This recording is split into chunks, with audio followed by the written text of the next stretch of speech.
Halo. Halo. Gue tuh gak percaya men kalau kita tuh udah 7 minggu. Ya gak sih? 7 minggu kita Iya, kurang beristiqomah lebih. membuat podcast. Udah Gila. 7 episode. Tapi minggu kemarin kita sempat libur dulu kan ya. Ya libur seminggu karena kita ngepost 2 Libur kali seminggu. kan kemarin. Iya, Ya sama lah. betul. Terus minggu ini kita mau Mau bahas bahas apa? apa? Bahas apa yuk? Jadi minggu ini kita mau kembali membahas kriminal. Yeay. Yeay. Tentang apa? Tentang apa Mil? Jadi kemarin gue dikasih link sama Santi Sebagai ide. sebagai ide untuk tema bahasan podcast selanjutnya. Judulnya gini, bocah 8 tahun jadi pembunuh berantai termuda di dunia. Gangguan jiwa? Tanda tanya gitu. Itu udah sangat-sangat bahasable banget gak sih? Iya, kayak wah 8 tahun, wow. Iya, terus Kira-kira gue juga apa nih? ngeliat itu artikelnya dan gue nggak terlalu ngerti sih gangguan jiwanya itu kayak gimana gitu-gitu karena gue nggak pernah baru dengar malah dari artikel itu gitu. Dan aneh banget 8 tahun udah bisa melakukan kriminal yang kayak pembunuh berantai gitu loh, bukan pembunuh yang nggak sengaja Iya. or anything gitu loh. Bukan kayak sekali gitu kan. Kayak victimnya nggak cuma satu kan? Iya. Victimnya Terus-terusan. Berarti kan kenapa gitu kan? Makanya mungkin ini ada gangguan jiwanya gitu. Oke. Coba kayak gimana kronologisnya? Jadi ceritanya kurang lebih gini. Di India itu ada anak kecil umur 8 tahun, dia namanya Amarjit Sada. 8 tahun dia udah membunuh 3 orang. Jadi dia disebut pembunuh berantai termuda di dunia kan, karena 8 tahun udah ngebunuh 3 orang. Dia lahirnya tuh tahun 1998. Terus pembunuhan pertamanya itu dilakukan tahun 2006. Bentar, dia tahun berapa lahirnya? 98 di India. Oh, berarti dia sekarang udah nggak umur segitu dong? Udah nggak umur segitu, sekarang udah gede. Nah, ntar gue pikir tuh lah baru beritanya. Enggak sih. Ini artikelnya kalau tapi 98 berarti dia baru. udah umur Artikelnya 20-an. 2020. Iya, makanya. Sekarang udah umur 20-an. Oke, nah, jadi dia tuh tahun 2006 diduga membunuh anak dari pamannya yang usianya waktu 6 tahun, anak perempuan. Habis itu dia diduga membunuh kembali adik perempuannya dia sendiri, umurnya 8 bulan. Coy, masih belum 1 tahun, masih bayi banget. Dia bunuhnya umur berapa? Tahun 2006, umur 8 tahun itu. Oh, Kayak semuanya gak di tahun lama yang sama. setelahnya, gak lama setelahnya dia I see. ngebunuh adiknya sendiri. Terus jadi ini tuh keluarganya dia tuh sebenarnya tahu ya, warga desanya juga kayak udah ini sih, kayaknya udah curiga kalau yang ngebunuh tuh si Amarjit ini, tapi nggak ada yang ngelaporin dia ke polisi gitu, jeleknya. Karena malu jadi nggak kayak sih? mungkin juga sih kayak disimpan sendiri gitu. Malu juga, atau mungkin kayak udahlah urusan keluarga kita gitu, atau gimana. Aneh sih, ini masa udah ngebunuh orang. Nggak takut apa ya orang tuanya? Maksudnya keluarganya nggak takut dibunuh apa sama dia? Tuh dia, atau mungkin karena mikirnya dia masih kecil gitu loh, jadi kayak ya mana bisa sih ngebunuh orang dewasa. Iya sih. Gitu kali. Terus dia tuh baru dilaporin ke polisi itu setelah dia ngebunuh anak perempuan tetangganya. Jadi udah berhubungan sama keluarga lain gitu kan, sama orang lain, baru akhirnya dilaporin ke polisi gitu. Itu tuh pas itu ibunya lagi kerja, jadi anak perempuannya ditinggal sendirian. Jadilah dia korban pembunuhan gitu. Dibunuhnya diapain? Dibunuhnya, jadi dia bawa anak-anak itu ke ladang, terus mereka dipukul pakai batu. Agresif sekali. Kasihan gak sih? Kenapa? Iya, maksudnya anak-anak itu kayak percaya gitu sama abang ini gitu. Iya. Yuk main yuk, ayo gitu, terus kayak dok mati. Kasihan gak sih? Yang gue kasihan tuh gue takutnya mereka tuh gak langsung mati gitu loh. Terus kayak mereka takut dulu gitu. Iya gak sih? Sedih. Bayanginnya kayak sakit dulu gitu ya. Iya, berarti dia bisa ngajak mereka kan. Maksudnya mereka kelihatannya baik gitu loh, orang yang udah dikenal juga, tetangga sendiri atau kayak kakak sendiri gitu. Untung cuma 3 ya? Cuma 3 kan? Cuma 3. Sebenarnya bisa cuma 2 sih, ya gak sih? Sebenarnya bisa cuma 2. Iya kan? Karena emang keluarganya aja gak mau ngasih tahu ke polisi. Iya, Wow. Terus Gila. Sebenarnya satu juga udah bisa dilaporin kan kalau dia dengan sengaja. mungkin kan kalau satu masih kayak nggak sengaja kali gitu loh, jadi kayak bukan kriminal gitu. Ya ini nggak ada ceritanya gimana sih, kayak kelihatannya disengaja atau tidak disengaja gitu kan, nggak tahu ya. Yang pertama emang korbannya umur berapa? Umur 6, lebih muda 2 tahun dari dia. Tapi kenapa semuanya di tahun yang sama ya? Kayak dia tuh baru sadar kalau membunuh itu mengasyikan, dia nagih. Ya bisa jadi. Ya, dia nyoba dari yang kecil-kecil dulu kan. Yang kecil-kecil dulu, yang deket-deket dulu gitu. Terus setelah dilaporin ke polisi, dia ngaku emang dia yang ngebunuh. Jadi bukan yang kayak dia pura-pura bukan gue, nggak gitu, dia emang ngaku. Tapi tetap aja nggak sih? Ya, dia ngaku untuk ketiga pembunuhan itu berarti. Ketiga itu termasuk pas ngebunuh adiknya sama sepupunya. Tapi dia nggak nyesel gitu, nggak ada raut penyesalan. Kayak ya udah, yang ngebunuh emang gue, ya udah, terus kenapa gitu. Terus begitu ditanya alasannya kamu ngebunuh apa, dia cuma senyum doang terus minta biskuit. Jadi kayak nggak mau jawab gitu loh, kayak ya udah pengen aja gitu. Nggak ada alasan. He just did something terrible, terus yang kayak ya for the sake of it gitu. Tapi itu kayak evil gitu loh. Makanya kamu bunuh creepy banget. Terus kayak biskuit dong ya, kayak, hah? Ya kayak boleh minta biskuit nggak? Itu lebih creepy lagi. Dikasih nggak? Nggak tahu. Mereka kabur kali. Oh no, devil. Kayak atau nggak casually kayak yaudah nih biskuit nih gitu. Kayak nih, dah duduk sana. Ih, siapa tahu habis dikasih biskuit dia mau ngasih tahu kenapa ya nggak? Siapa tahu lapar doang. Kalau gue sih ngelihatnya ya emang itu pengalihan isu aja, kayak biar nggak ditanya lagi. Belum pinter kali ya pengalihan isunya. Aneh banget. Nah ini orang tuanya juga bilang kalau si Amarjit ini kayaknya nggak paham gitu loh, kalau ngebunuh orang tuh nggak boleh, itu tuh salah gitu. Ya, berarti orang tuanya nggak ngajarin yang bener. Gimana sih? Kamu bunuh adikmu? Oh. Oh gitu. Oh, baiklah deh, baiklah. Jangan diulang lagi ya. Udah gitu doang paling kayak gitu doang. Kayak cuman jangan nyoret tembok ya nak gitu. Terus udah ditinggal. Tapi India sih ya, gue nggak tahu sih itu. Emang kenapa kalau India? Nggak, maksud gue rasis lu.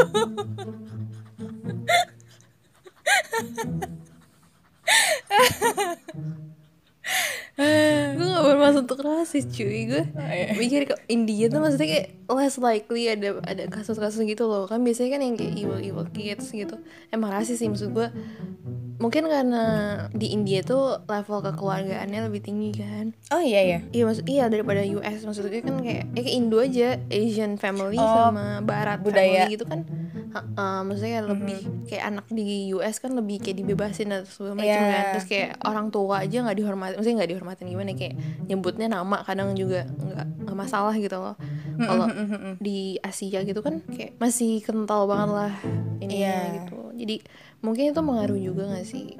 Gue mikirnya sih gitu. Ngaruh sih, bisa jadi ya. Maksudnya kayak pengaruh karena dia gak tabu gitu loh kan, kayak di laporin di polisi gitu-gitu kan masih ada malunya juga keluarganya.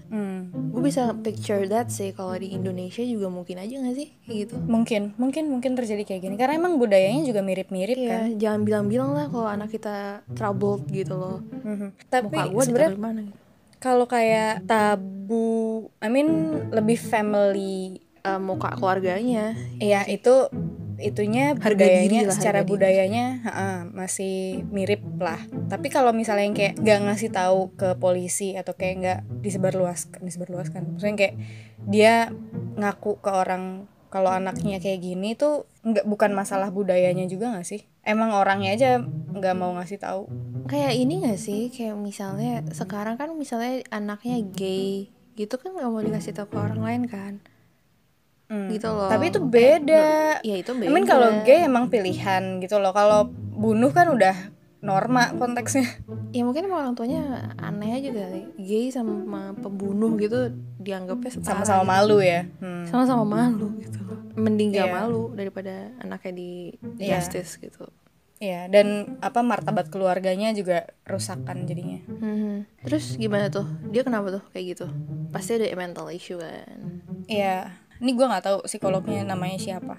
Tapi psikolognya bilang si Amarjit ini menderita conduct disorder. Jadi kelainan kejiwaan ini menyebabkan dia tidak merasa takut atau bersalah saat menjelaskan pembunuhan sadis yang dilakukannya. Dia emang ngerasa nggak bersalah, terus kayak fearless gitu loh. Conduct disorder itu bahasa Indonesia apa? Perilaku kan ya? Oh, gangguan perilaku. Oh iya benar. Gangguan perilaku, Terus dia diduga mengalami masalah dalam mengelola emosi, jadi akhirnya kayak cepet marah gitu kayaknya. Marah, agresif, terus melakukan kekerasan. Pergolakan kimiawi yang hebat di dalam otak juga bisa jadi penyebab Amarjit melakukan pembunuhan keji. Gitu. Emang dia punya conduct disorder sih kayaknya. Karena ini berarti rootnya adalah si conduct disorder ini ya. Terus akhirnya dia dihukum 3 tahun pidana. Kok bentar? Karena masih kecil dan emang dia ada mental illness-nya gitu loh, jadi kayak iya benar sih. Iya kan, kalau emang sakit kan nggak boleh. Juga. Gue nggak tahu sih. Kapan tuh keluarnya? Dia katanya ditahan di kota terdekat pokoknya ditahan, dikurung gitu. Tapi hukum di India tidak memperkenankan anak di bawah 18 tahun divonis hukuman mati atau dikirim ke penjara. Jadi dia ditahan di rumah anak-anak sampai usianya 18 tahun. Cuma beberapa sumber bilang kalau dia menjalani terapi perawatan di rumah sakit jiwa. Jadi kayak nggak tahu sebenarnya dia ditahan di rumah anak-anak atau langsung ke rumah sakit jiwa. Tapi sampai sekarang dia nggak tahu keberadaannya gimana. Jangan dia ada di dekat kalian. Serius loh? Iya, hingga saat ini tidak ada laporan rinci mengenai keberadaannya.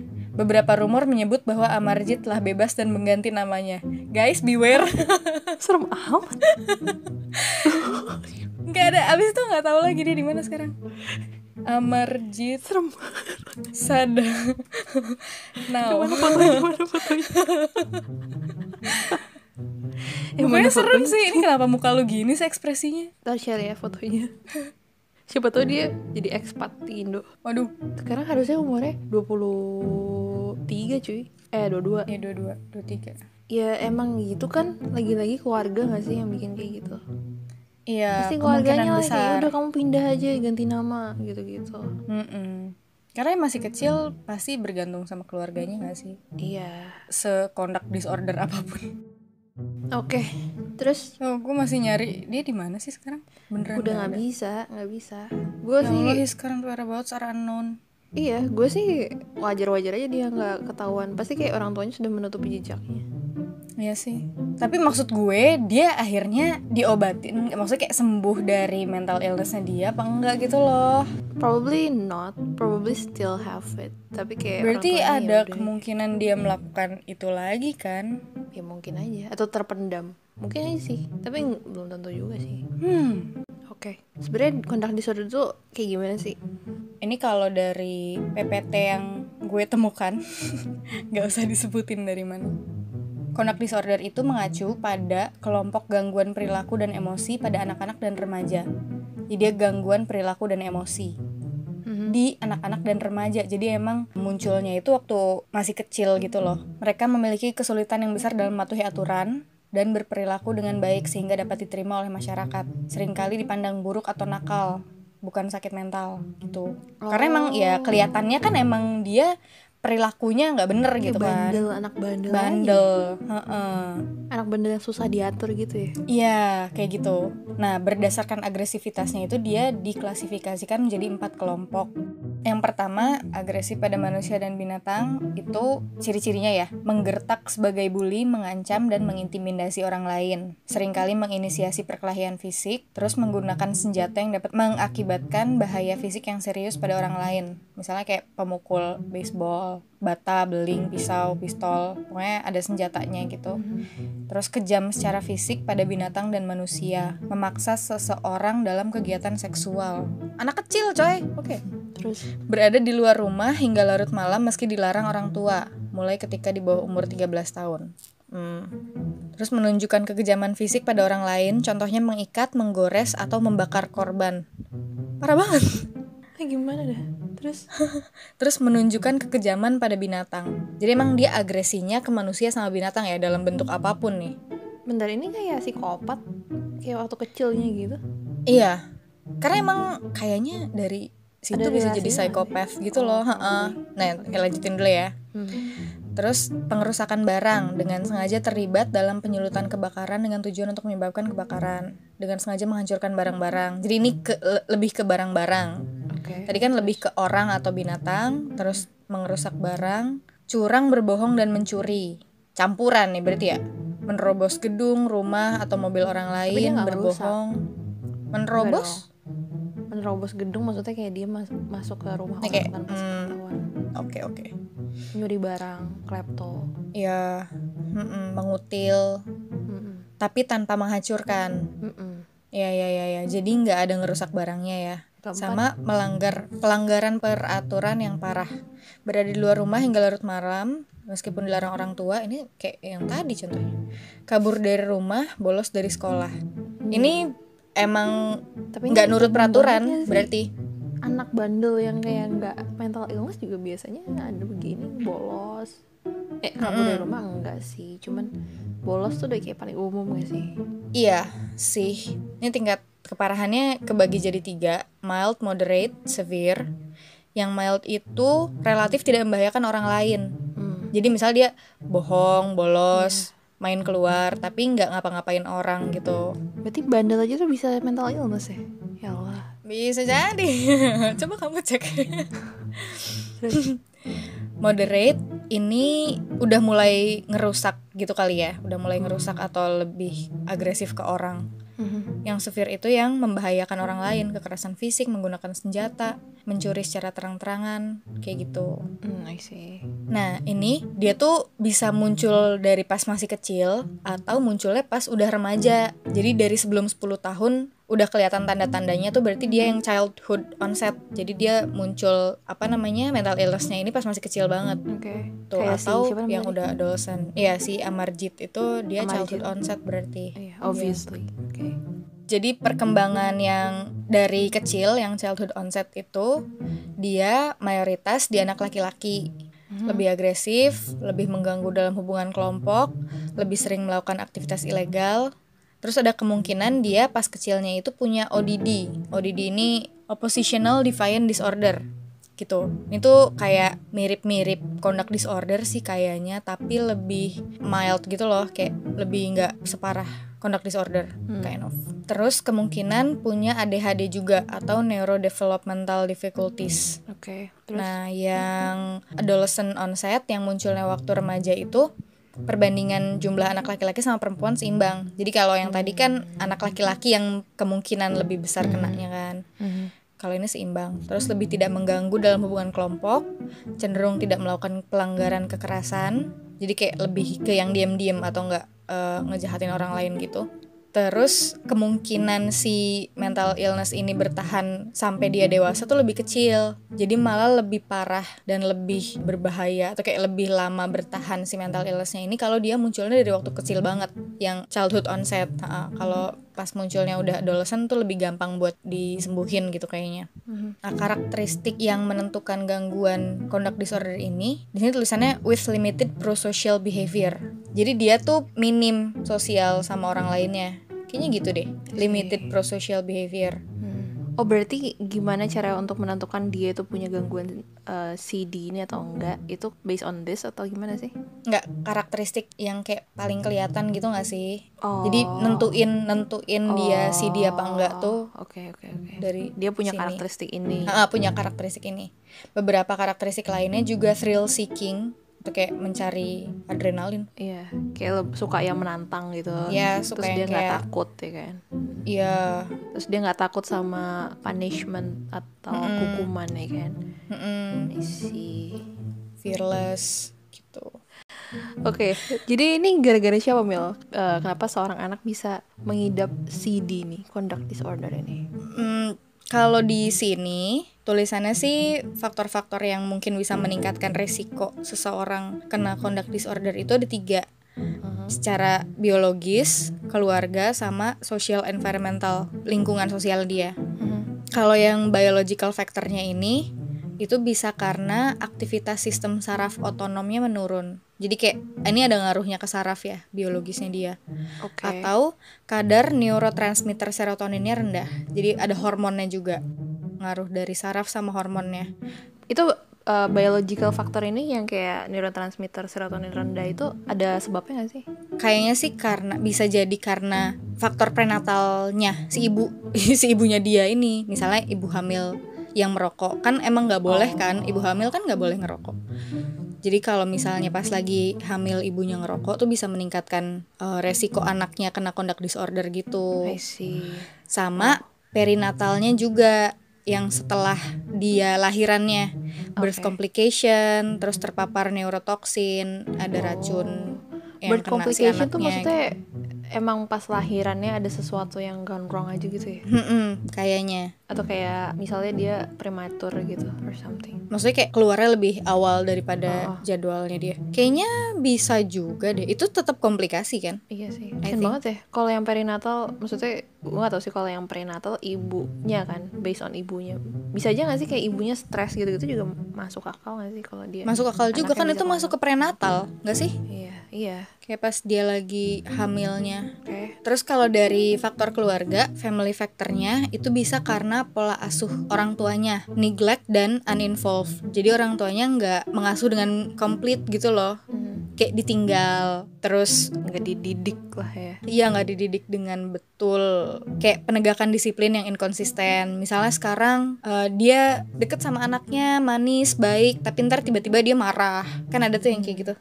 Ini juga sebenarnya tuh mirip. Lo nonton film We Need to Talk About Kevin gak sih? Nonton. Kan dia ini. Itu juga ya?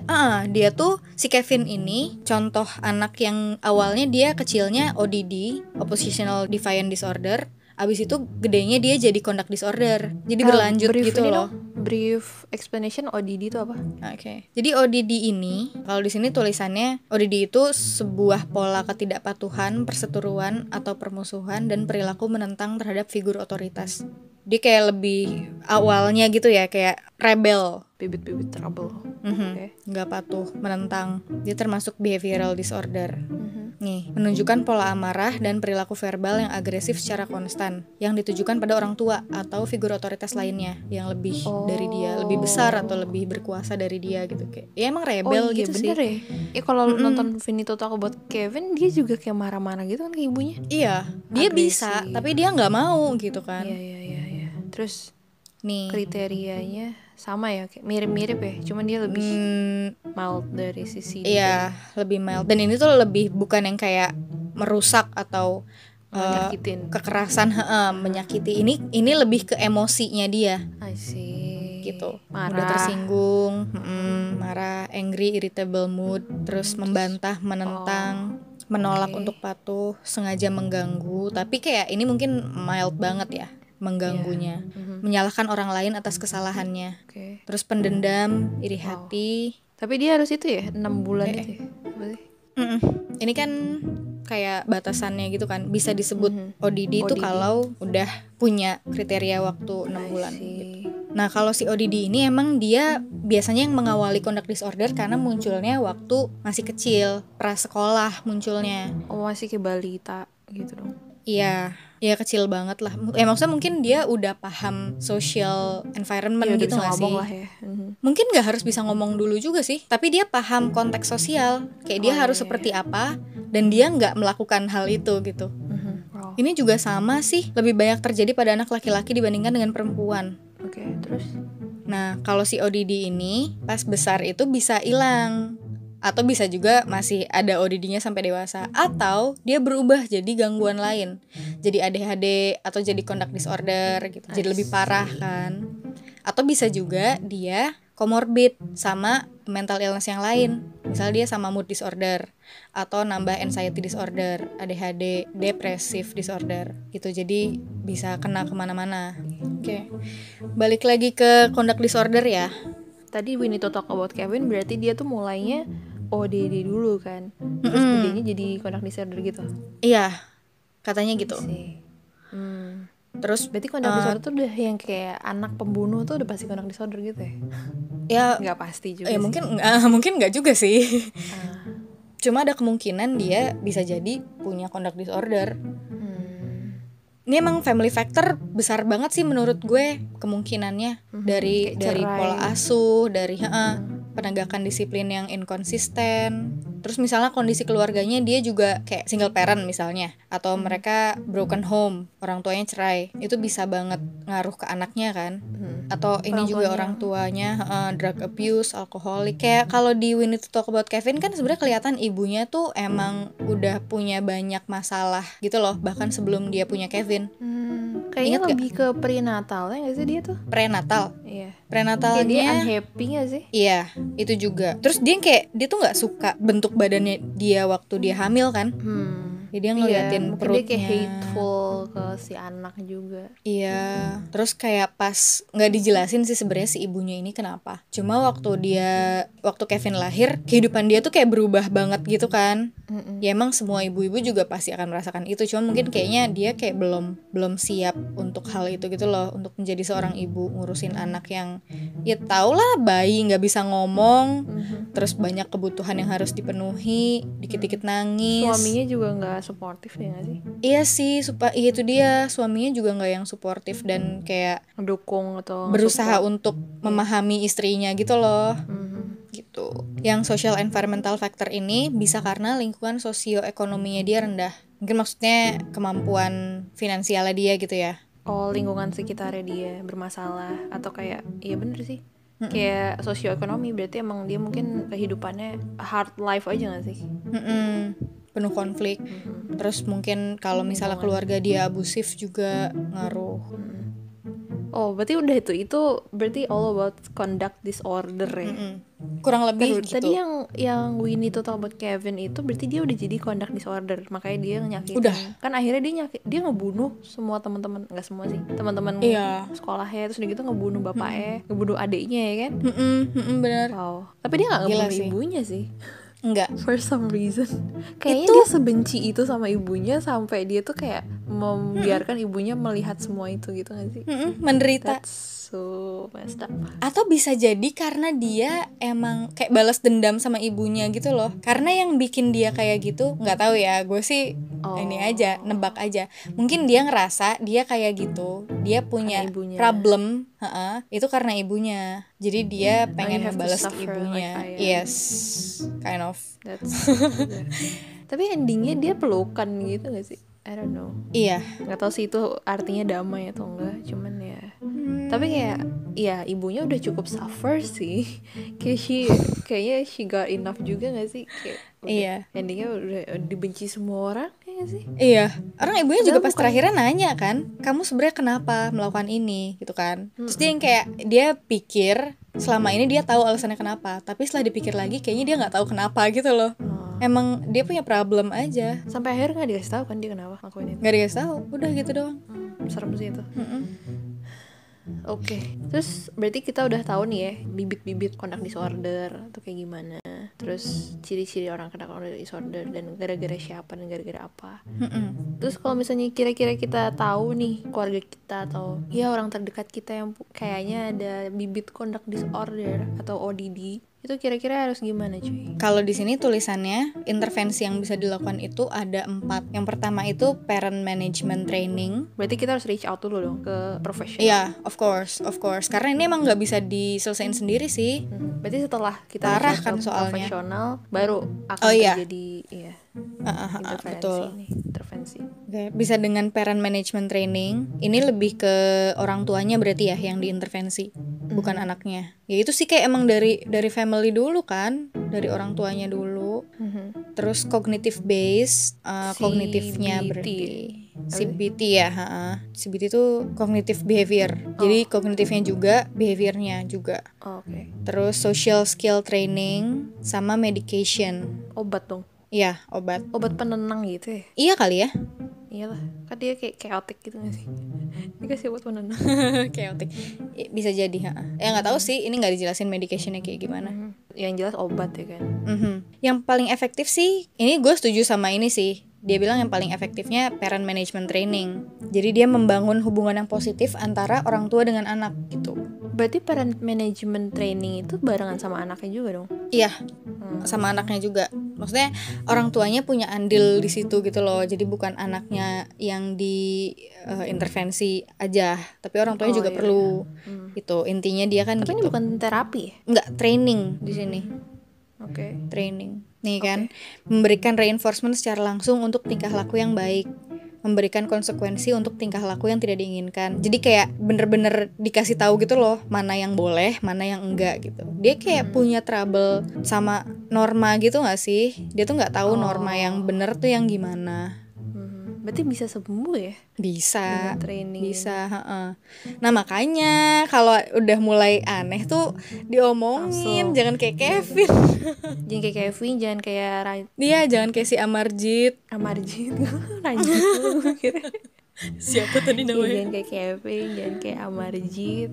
Karena itu Amarjit tuh gamblang banget sih. Mereka lebih memikirkan harga diri keluarga daripada kesehatan mental. Ya kan? Udah tahu ada yang salah, gue yakin sih mereka nggak bakal kayak ini gara-gara apa nih anak kita kayak gini. Gue yakin mereka nggak kayak gitu. Iya. Lebih ke nggak diomongin. ya how to make sure no one knows, dan kayak ya udah lu jangan kayak gitu lagi gitu lah pokoknya, jangan bikin malu keluarga dan sebagainya. Ya sih, Paling gitu doang. Terus kayak ya udah diawasin sendiri aja gitu. iya. Padahal mereka juga nggak tahu gimana cara ngawasinnya kan, nggak bisa diliatin 24 jam dan mereka nggak tahu apa yang si anaknya pikirin. Jangan-jangan tuh emang salah didikan orang tuanya juga kan. Iya, udah gitu mereka yang ngecek, maksudnya mereka yang salah, terus mereka yang bertanggung jawab atas anaknya lagi gitu loh, kayak bukannya dikasih ke orang lain gitu. Oke. Nih, prognosisnya 67% anak dengan ODD yang diberi intervensi akan bebas dari gejala sama sekali setelah 3 tahun. Jadi bisa sembuh cuy. Total. Tapi ini ODD. Kalau conduct disorder? Nah, tapi 30% anak dengan ODD juga bisa berkembang menjadi conduct disorder. Jadi kayak bisa sembuh atau tidak?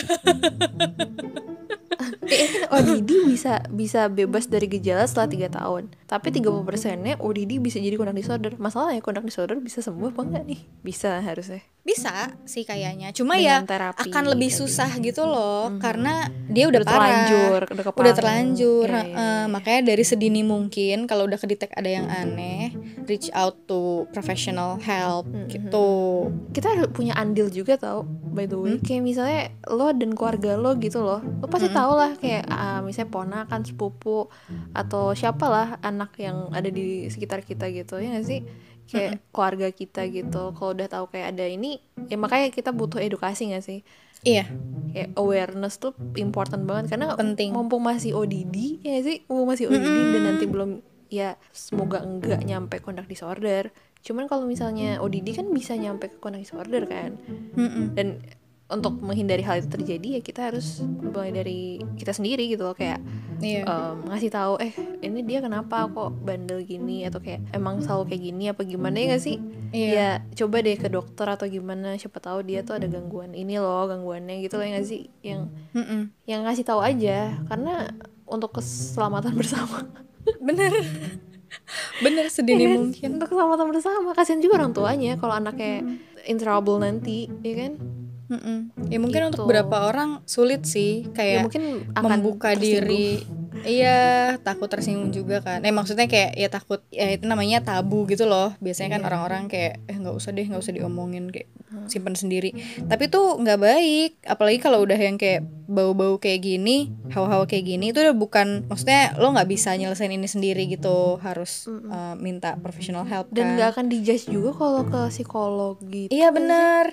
Psikolog Ya, nggak nggak usah ngejudge ngomong ke kok. orang kalau lo ke psikolog. Maksudnya kayak it's okay juga. Yang penting lo ke psikolog gitu loh. That's all that matters menurut gue.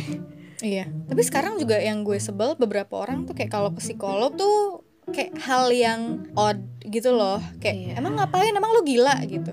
Ya nggak juga. Emang Padahal tuh maksudnya sekedar ada kok curhat orang-orang doang. yang ada kok orang yang bener-bener dia cuma pengen didengerin aja, buat tempat curhat aja, karena dia nggak ada orang yang bisa dengerin dia dan dia appreciate dia gitu loh.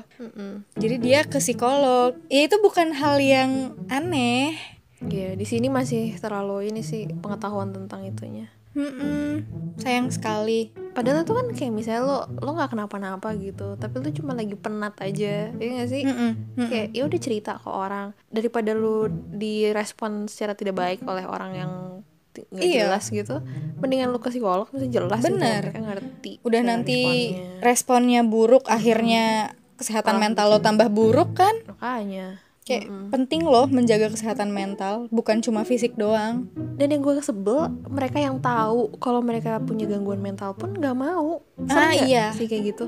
Kayak Iya. gue depresi banget misalnya, gue self harm atau siapalah yang lo tahu self harm, terus ya udah ayo, karena gue misalnya gue pribadi gue nggak bisa bantu dia karena gue nggak tahu gimana caranya, ya gue minta dia reach out to professional, dan mereka kayak most likely bilang gue nggak tahu mau ngomong apa dan sebagainya, gue nggak yakin mereka bakal nyembuhin gue dan sebagainya gitu loh. Itu sangat common terjadi, padahal mereka belum mulai gitu loh. Tapi gue paham sih, karena emang susah untuk Ya, menceritakan gue itu kan. paham. Gue juga sangat paham. Tapi kayak at least lo start dulu. Kalau lo ya udah, gue udah pernah dan itu nggak work buat gue, baru gue bakal oh ya udah. Tapi kalau misalnya lo bahkan belum mulai gitu loh, coba aja dulu sekali aja. Mungkin itu bakal membantu lo gitu, ya gak sih? Benar. Try.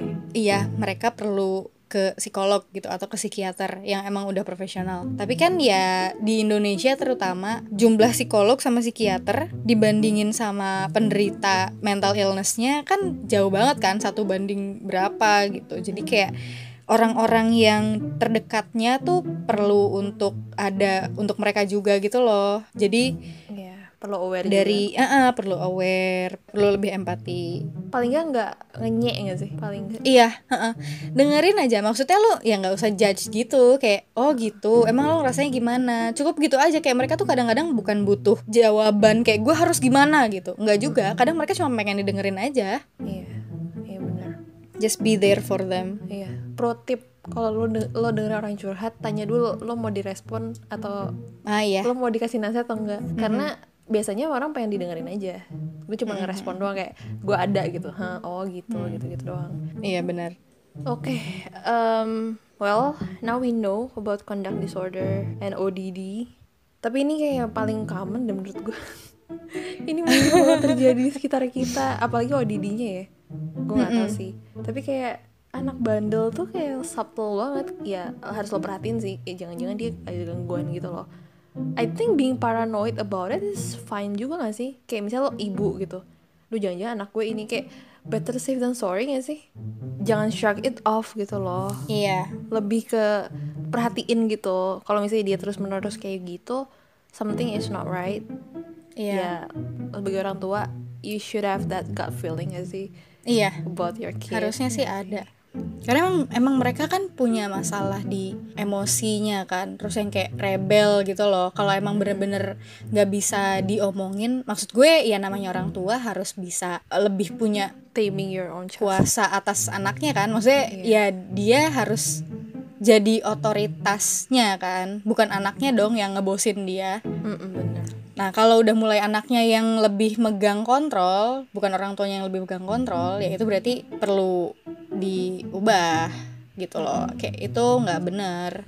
Ya paling nggak online dulu, misalnya kayak ini anak gue gini, kira-kira normal nggak ya gitu kan, atau kayak wajar nggak ya kayak gini gitu. Iya. Atau mungkin orang-orang juga punya tips-tips gitu loh, kayak misalnya ya anak saya juga pernah kayak gini, misalnya dia nggak mau nurut waktu saya minta dia apa gitu, caranya gimana ya gitu kan, dia kayak waktu itu sih saya bla bla bla gitu. Iya, forum-forum tips-tips. gitu setahu harusnya sih banyak ya. Iya sih banyak. Parenting stuff gitu. Ya well, belum punya anak sih, cuman Banyak. banyak. Nggak tahu sih.